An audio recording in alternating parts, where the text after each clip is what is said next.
मम्मा जी आज आप क्या बनाने लगी हैं? ਅੱਜ ਆਪ ਬਣਾਵਾਂਗੇ ਅੰਬਾਂ ਦੀ ਚਟਨੀ ਜਿਹੜੀ ਕਿ ਬਹੁਤ ਹੀ ਮਜ਼ੇ ਦੀ ਲੱਗੇਗੀ ਗਰਮੀਆਂ ਦੇ ਮੌਸਮ ਦੇ ਵਿੱਚ। चलो फिर मम्मा जी बिस्मिल्लाह करते हैं। ਹਾਂ ਬੇਟੇ ਜ਼ਰੂਰ। ਬਿਸਮਿਲ੍ਲਾਹਿਰਰਹਿਮਾਨਿਰਰਹੀਮ। अस्सलाम वालेकुम।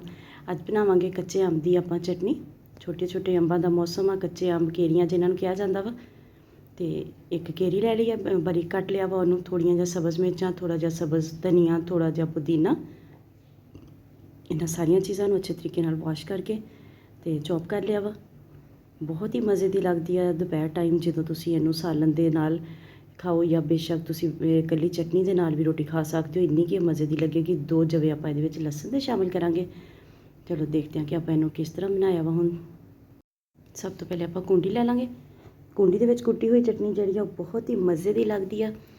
ਜੇ ਆਪਾਂ ਗ੍ਰਾਈਂਡਰ ਵਿੱਚ ਗ੍ਰਾਈਂਡ ਵਗੈਰਾ ਕਰਦੇ ਲਈਦੀ ਆ, ਲੇਕਿਨ ਉਹਦਾ ਉਹ ਟੇਸਟ ਨਹੀਂ ਆਉਂਦਾ। ਥੋੜ੍ਹਾ ਜਿਹਾ ਜ਼ੀਰਾ ਸ਼ਾਮਿਲ ਕਰ ਦਿੱਤਾ ਵਾ, ਥੋੜ੍ਹਾ ਜਿਹਾ ਕਾਲਾ ਨਮਕ ਸ਼ਾਮਿਲ ਕਰ ਦਿੱਤਾ ਵਾ। ਤੁਸੀਂ ਚਾਹੋ ਤਾਂ ਆਮ ਸਫੇਦ ਨਮਕ ਜਿਹੜਾ ਹੁੰਦਾ ਵਾ ਉਹ ਵੀ ਸ਼ਾਮਿਲ ਕਰ ਸਕਦੇ ਹੋ। ਇਹਨੂੰ ਜ਼ੀਰੇ ਨੂੰ ਪਹਿਲੇ ਥੋੜ੍ਹਾ ਜਿਹਾ ਕੁੱਟ ਲਾਂਗੇ।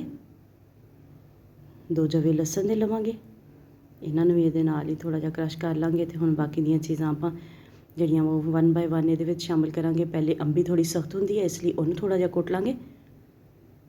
ਬਹੁਤ ਹੀ ਮਜ਼ੇ ਦੀ ਰੈਸਪੀ ਬਣਨ ਵਾਲੀ ਹੈ, ਤੁਹਾਨੂੰ ਜ਼ਰੂਰ ਪਸੰਦ ਆਏਗੀ। ਉਮੀਦ ਤਾਂ ਬਹੁਤ ਹੈ ਕਿ ਜ਼ਰੂਰ ਤੁਸੀਂ ਇਹਨੂੰ ਟਰਾਈ ਵੀ ਕਰੋਗੇ, ਕਿਉਂਕਿ ਗਰਮੀ ਦੇ ਵਿੱਚ ਦੁਪਹਿਰ ਨੂੰ ਸਾਲਨ ਦੇ ਨਾਲ ਕੋਈ ਚਟਨੀ ਵਗੈਰਾ ਹੋਵੇ ਤਾਂ ਬਹੁਤ ਹੀ ਜ਼ਿਆਦਾ ਮਜ਼ੇ ਦੀ ਲੱਗਦੀ ਆ। ਸਾਰੇ ਇੱਕ ਦੀ ਬਜਾਏ 2 ਰੋਟੀਆਂ ਵੀ ਖਾ ਲੈਂਦੇ ਆ।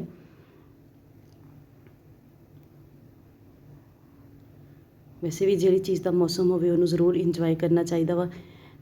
ਬੱਚੇ ਤਾਂ ਕੇਰੀ ਨੂੰ ਵੈਸੇ ਹੀ ਮਸਾਲੇ ਵਗੈਰਾ ਲਾ ਕੇ ਖਾ ਲੈਂਦੇ ਆ, ਲੇਕਿਨ ਇਹ ਗੱਲ ਗਲਤ ਆ। ਇਹਦੇ ਨਾਲ ਜਿਹੜਾ ਵਾ ਗਰਮੀ ਵਗੈਰਾ ਹੋ ਸਕਦੀ ਆ ਬੱਚਿਆਂ ਨੂੰ। ਅਤੇ ਇਸ ਲਈ ਜੇ ਤੁਸੀਂ ਇਸ ਤਰ੍ਹਾਂ ਦੀ ਚਟਨੀ ਵਗੈਰਾ ਬਣਾ ਦਿਓ ਉਹਨਾਂ ਨੂੰ, ਤਾਂ ਉਹ ਵੀ ਉਹ ਸ਼ੌਕ ਨਾਲ ਖਾ ਲੈਣਗੇ ਕਿ ਇਹ ਅੰਬੀ ਦੀ ਚਟਨੀ ਆ। ਧਨੀਆ ਪੁਦੀਨਾ ਜਿਹੜਾ ਨਾ ਉਹਨੂੰ ਤੁਸੀਂ ਧੋ ਕੇ ਪਹਿਲੇ ਡਰਾਈ ਕਰ ਲੈਣਾ ਵਾ, ਤਾਂ ਕਿ ਤੁਹਾਨੂੰ ਜਿਹੜੀ ਨਾ ਚਟਨੀ ਕੁੱਟਣ ਦੇ ਵਿੱਚ ਆਸਾਨੀ ਹੋਵੇ।